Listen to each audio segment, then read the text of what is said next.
ஏன் பாப்பா பிறந்த முதல் நாள்லேருந்தே நைட் நல்லா தூங்குவாங்க. அதுக்கு நான் ஒரு சில மெத்தட்ஸ் அண்ட் டிப்ஸ் எல்லாம் ஃபாலோ பண்ணேன். என் ஃபஸ்ட்டு பாப்பா பிறந்தப்ப இதெல்லாம் எனக்கு சொல்ல யாருமே இல்லை, நானாக தெரிஞ்சுக்கிட்டது தான். ஸோ இந்த டிப்ஸ் எல்லாம் உங்ககிட்டயும் ஷேர் பண்ணால் உங்கள் பாப்பாவை தூங்க வைக்க கண்டிப்பாக யூஸ்ஃபுல்லாக இருக்கும்னு நினச்சேன். ஸோ டக்குன்னு வாங்க வீடியோக்குள்ளே போகலாம். குழந்தைங்க முதல் நைட்டில் நல்லா தூங்கணும் அப்படின்னா அவங்களுடைய ஸ்லீப் ப்ரிப்பரேஷன் ரொம்ப ரொம்ப முக்கியம்.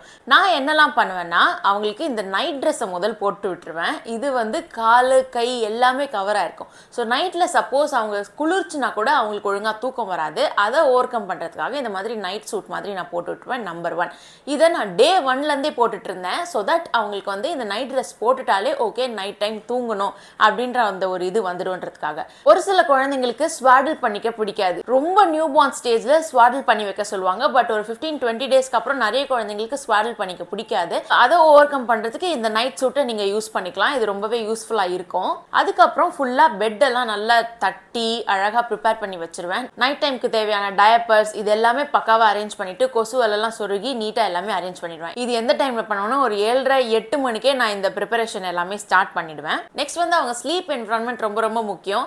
அதாவது ரூம் ஃபுல்லா கொஞ்சம் காமா, எந்த நாய்ஸும் அவ்வளோவா உள்ளே வராமல் அந்த மாதிரி வந்து ரெடி பண்ணி வச்சுக்கணும்.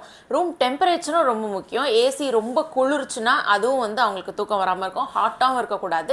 ஸோ கொஞ்சம் மீடியம் டெம்பரேச்சரில் அப்படி வச்சுக்கணும். ரூமில் எந்த ஸ்ட்ராங் ஸ்மெல்லும் வராமல் பார்த்துக்கோங்க. ஒரு காமாக கோசியான ஒரு என்விரான்மெண்ட்டை அவங்களுக்கு கொடுத்தீங்கன்னா அதுவே வந்து அவங்களுக்கு வந்து கொஞ்சம் ஸ்லீப் இன்டியூஸ் பண்ணும். ஸோ இது பார்த்தீங்கன்னா எங்கள் பெட்ரூமில் இருக்கிற விண்டோவை இந்த மாதிரி சவுண்ட் ப்ரூஃப் போட்டு நாங்கள் ஃபுல்லாக வந்து இந்த மாதிரி பிளாக் பண்ணிட்டோம். ஏன்னா வெளியில் இருக்க வெஹிக்கல் சவுண்ட் வந்து ஓவராக உள்ளே கேட்கும். கொஞ்சம் மெயின் ரோட்டில் நாங்கள் இருக்கோன்றதுக்காக. ஸோ அந்த வெஹிக்கல் சவுண்ட் டிஸ்டர்ப் ஆகக்கூடாதுன்றதுக்காக விண்டோ வந்து இந்த மாதிரி சவுண்ட் ப்ரூஃப் போட்டு நாங்கள் அடைச்சிருக்கோம்.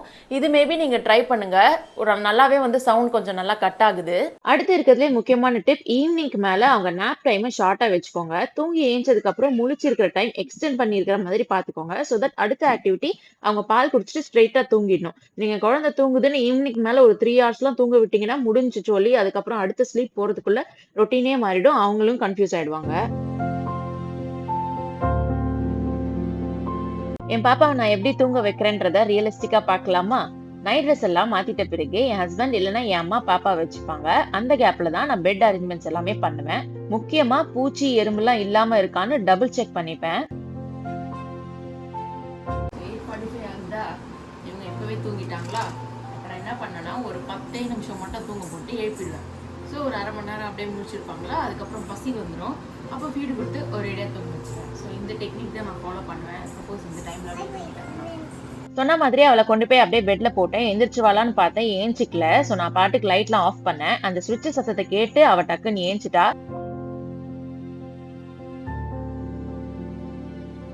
ஸோ கையோட தூக்கி பிரெஸ்ட் ஃபீட் பண்ணேன். இதுதான் அவளோட லாஸ்ட் ஃபீட். ரொம்ப நேரம் எடுப்பா. இப்போ பார்த்தீங்கன்னா 9:15க்கு ஃபீட் ஸ்டார்ட் பண்ணேன். இப்போ 9:40 கிட்ட ஆகுது. சம்டைம்ஸ் 45 மினிட்ஸ் 1 hour கூட ஃபீட் எடுப்பா. தென் முக்கியமா அவங்க பர்ப் பண்றாங்களோ இல்லையோ ஒரு 10 to 15 மினிட்ஸ் இப்படி அப்லிஃப்டடா வச்சுட்டு அப்புறமா தான் படுக்க வைப்பேன். ஸோ தட் பால் கக்காம இருப்பான்னு. மோஸ்டா பேபிஸ் வந்து இப்படி படுக்க வச்சதுக்கு அப்புறம் டக்குன்னு ஏஞ்சிடுவாங்க இல்லையா? ஸோ அதை ஓவர் கம் பண்றதுக்கு நான் ஒரு நேக்ல ட்ரை பண்ணுவேன். ஸ்லோவா படுக்க வச்சுட்டு மொத்தமா கையை எடுத்துடாம ஃபர்ஸ்ட் பேக்ல இருக்கிற ஹேண்டை எடுத்துட்டு அப்புறமா நெக்கு கிட்ட இருக்கிற ஹேண்டை எடுப்பேன். அப்பயும் ஒரு சில நேரத்துல முழிச்சிடுவா. அதோ இந்த மாதிரி அந்த டைம்ல கொஞ்சம் தட்டி கொடுத்து கொஞ்ச நேரம் கையை அவன் மேலேயே ரெஸ்ட் பண்ணி வச்சிருந்தா அப்படியே தூங்கிடுவாங்க. இந்த டெக்னிக்கை நீங்களும் ட்ரை பண்ணி பாருங்க.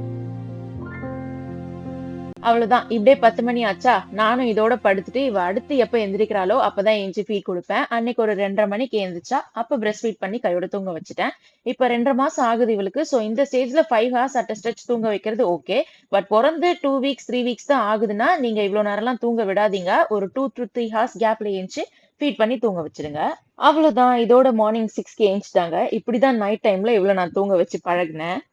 மெயின் வந்து அவங்க ஸ்லீப்பிங் கியூஸை வந்து நீங்கள் மிஸ் பண்ணாதீங்க. ஸ்லீப்புக்குன்னு ஸ்பெசிஃபிக்காக வந்து கண்ணை இப்படி இப்படி கசக்குவாங்க, ஒரு மாதிரி கொஞ்சம் ஃபஸ்ஸியாக இருப்பாங்க, காதை இப்படி இப்படி தேய்ப்பாங்க, கொட்டாவியாக விடுவாங்க. ஸோ இந்த மாதிரி கியூஸ் எல்லாம் வச்சு ஓகே அவங்க தூங்க ரெடி ஆகுறாங்க அப்படின்னு நம்ம கண்டுபிடிச்சிடலாம். ஸோ அப்படி அப்படி இப்படி பண்ண ஆரம்பிக்கிறாங்கன்னா அந்த டைமை நீங்கள் கரெக்டாக பயன்படுத்தி நீங்கள் ஃபீட் கொடுத்து தூங்க வைக்கிறீங்களோ எப்படி தூங்க வைக்கிறீங்களோ பார்த்து கரெக்டாக அந்த டைமில் தூங்க வச்சுடுங்க. அதை மிஸ் பண்ணிட்டீங்கன்னா அவங்க ஓவர் டயர்ட் ஆகிட்டாலும் அவங்களுக்கு அடுத்து தூக்கம் வராமல் போயிடும். ஸோ அடுத்தடுத்து உங்களுக்கு அந்த ரொட்டீன் வந்து ஸ்கிப் ஆயிட்டே இருக்கும். குழந்தைங்க யூசுவலா ஏன் தூங்க மாட்டாங்கன்னா அவங்களுக்கு இந்த டே அண்ட் நைட் டிஃபரன்ஸ் வந்து தெரியாது. அது வந்து நம்ம தான் அவங்களுக்கு வந்து பழகணும். டே டைம்ல வந்து ஃபுல்லா வந்து லைட்ஸ் எப்பவுமே எப்பயுமே ஆன்லேயே இருக்கணும். காலையில் எந்திரிக்கிறான்னா அப்போ நான் லைட் போட்டேன்னா நைட்டு தூங்க போகும்போது மட்டும்தான் நான் லைட் ஆஃப் பண்ணுவேன். நடுவில் எப்பயுமே லைட்டே ஆஃப் பண்ண மாட்டேன். நைட் டைமில் அவங்க தூங்குனாங்கன்னா எக்காரணத்துக்கு கொண்டு லைட்டை போடவே மாட்டேன். சப்போஸ் வந்து கக்கா போயிடுறாங்க க்ளீன் பண்ணணும்னா அப்போ கூட நான் லைட் போட மாட்டேன். செல்ஃபோன் டார்ச் வச்சு அப்படி தான் நான் வந்துட்டு க்ளீன் பண்ணுவேன் தவிர டியூப் லைட் எக்காரணத்து கொண்டு நான் போடவே மாட்டேன். So that babies should know that night டைமில் இருட்டாக தான் இருக்கும், டே டைமில் இப்படி தான் இருக்கும் அப்படின்றதுக்காக. இன்னொன்று டே டைமில் அவங்களுக்கு வந்து நாய்ஸி என்விரான்மெண்ட்டில் இருக்கிறது ஓகே. டே என்விரான்மெண்ட் நாய்ஸியாக தான் இருக்கும் அப்படின்னு நினச்சி அந்த நாய்ஸிலே அவங்களுக்கு தூங்க கொஞ்சம் பழகிறது பெட்டர்.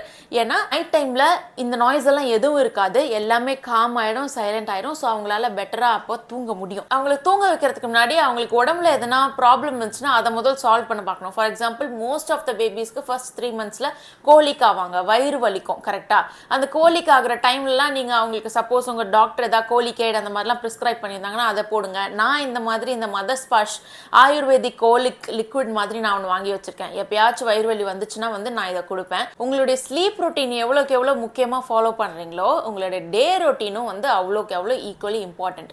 பேபிஸ் வந்து யூஸ்வலி வந்து கொஞ்சம் ஒரு ரொட்டீன் ஃபாலோ பண்ணுவாங்க. அதாவது ஈட், பிளே, ஸ்லீப், இல்லைனா ஈட், ஸ்லீப், பிளே அந்த மாதிரி வந்து ஃபாலோ பண்ணுவாங்க. ஏன் பாப்பா வந்து ஈட், பிளே, ஸ்லீப். பிளேனா ஒன்றும் இல்லை, இந்த வயசுலன்னா அப்படியே முழிச்சிட்டு இப்படியே பார்த்துட்டே வேடிக்கை பார்த்துட்டு இருப்பாங்க, கையை காலை அசைச்சிட்டு இருப்பாங்க. நான் சொல்கிறது நியூ பார்ன்ஸ் பற்றி, ஓகேங்களா? ஸோ இந்த ரொட்டீனை ஃபாலோ பண்ணிட்டே இருப்பாங்க. ஸோ இந்த ரொட்டீனில் அப்படியே இருந்துட்டாலே நைட் ரொட்டீன் அவங்களுக்கு ஓரளவுக்கு ஈஸியாகவே செட் ஆகிடும். ஃபார் எக்ஸாம்பிள் இந்த ரொட்டீன்லேயே மாறுதுன்னு வச்சுக்கோங்களேன். Eat, play, play play play தூங்காமலே ரொம்ப நேரம் இருந்துட்டாங்க, ஓவர் டயர்டாக இருந்துட்டாங்க அப்படின்னா அதுக்கப்புறம் வந்து அவங்க ஸ்லீப் பண்ணுறதுக்கு லேட் ஆகும், திருப்பி பிரஸ்ட் ஃபீட் எடுக்கிறதுக்கு ரொம்ப லேட் ஆகும், எல்லாமே மாறிட்டே இருக்கும். ஸோ கொஞ்சம் ரொட்டீனில் இருக்கிற மாதிரி பார்த்துக்கோங்க. இதுக்கு தான் சொல்கிறேன், அந்த ஸ்லீப்பிங் க்யூஸை வந்து கொஞ்சம் கணிச்சு அந்த நேரத்தில் கரெக்டாக அவங்கள தூங்க வைக்க ட்ரை பண்ணுங்கள். வேறு ஒரு சில டிப்ஸ் என்னன்னு கேட்டிங்கன்னா, நைட் டைமில் வந்து அவங்களுக்கு தூங்க வைக்கிறீங்கன்னா அவங்க டம்மி ஃபுல் பண்ணிவிடுங்க. ஒரு சில குழந்தைங்களுக்கு வந்து கொஞ்சம் குடிச்சிட்டு அப்படியே தூங்கிடுவாங்களா, அப்போ அவங்கள அப்படியே சீண்டி எதையாவது பண்ணி பேப்பி கொஞ்சம் உங்களை டம்மி ஃபுல் பண்ணிவிடுங்க. அட்லீஸ்ட் ஒரு 20 minutes அட் ஸ்ட்ரெச், அவங்கள 15 to 20 minutes அட் ஸ்ட்ரெச் வந்து அவங்கள பால் குடிக்க வச்சிங்கன்னா அவங்களுக்கு டம்மி ஃபுல் ஆயிரும். அதுக்கப்புறம் தூங்குறத ஃபுல்லாக தூங்கிடுவாங்க. இது ஒரு டிப். நெக்ஸ்ட் வந்து உங்கள் பாப்பா என்ன பண்ணாலும் தூங்க மாட்டுறாங்க அப்படின்னா ஒயிட் நாய்ஸ் அப்படின்னு ஒன்று இருக்குது. நீங்கள் யூடியூப்லலாம் போட்டு பாருங்கள், ஒயிட் நாய்ஸ் ஃபார் பேபிஸ் அப்படின்னு சொல்லிட்டு. அது போட்டிங்கன்னா நிறைய வரும், அதை ப்ளே பண்ணி விடுங்க, அது நல்லா தூங்குவாங்க. வேற ஒரு என்னன்னா, நைட் டைமில் நம்ம குழந்தைங்க நம்ம முகத்தை பார்த்தெல்லாம் சிரிப்பாங்கல்ல, அப்போல்லாம் அவங்க கூட விளையாடாதீங்க. நம்மளுக்கு ஆசையாக இருக்கும், அழகாக இருக்குது, அழகாக சிரிக்குது குழந்தை நம்மளை பார்த்துன்னு. பட் நைட் டைமில் அவங்க கூட விளையாடாதீங்க. So that they will no night time is for sleeping, இந்த டைமில் விளையாடக்கூடாது அப்படின்றதுக்காக. இது நான் சொன்னால் என்ன எல்லாம் திட்டுவீங்களா என்னன்னா தெரியல, பட் நான் ஃபாலோ பண்ணுறது இதுதான். நைட் டைமில் அவள் கொஞ்சம் விளையாடினா நான் கொஞ்சம் இப்படி ஏதாவது கொஞ்சம் ரியாக்ட் பண்ணாமல் அப்படியே இருந்துருவேன். ஆனால் என் பெரிய குழந்தை அப்படிலாம் கிடையாது, நைட்டு தூங்கவே மாட்டான். 3 மணி 4 மணி கூட ஆயிருக்கு அவள் தூங்குறதுக்கு. அவளை வளர்க்கும் போது நான் என்னெல்லாம் மிஸ்டேக் பண்ணேன்றது எனக்கு தெரிஞ்சதுனால தான் இந்த குழந்தைக்கு என்னால் அந்த மிஸ்டேக்ஸ்லாம் பண்ணாமல் இந்த குழந்தைக்கு ஈஸியாக அந்த டிப்ஸ் எல்லாம் ஃபாலோ பண்ணி என்னால் இவ்வளோ கொஞ்சம் ரொட்டீனில் வந்து வச்சுக்க முடியுது. ஸோ எனக்கு தெரிஞ்ச டிப்பெல்லாம் இந்த வீடியோவில் நான் ஷேர் பண்ணேன். உங்களுக்கு ஏதாவது டிப் தெரிஞ்சதுன்னா கமெண்ட்ஸில் சொல்லுங்கள். இந்த மாதிரி நிறைய வீடியோஸ்க்கு ப்ளீஸ் சப்ஸ்கிரைப் பண்ணுங்கள். தேங்க்யூ.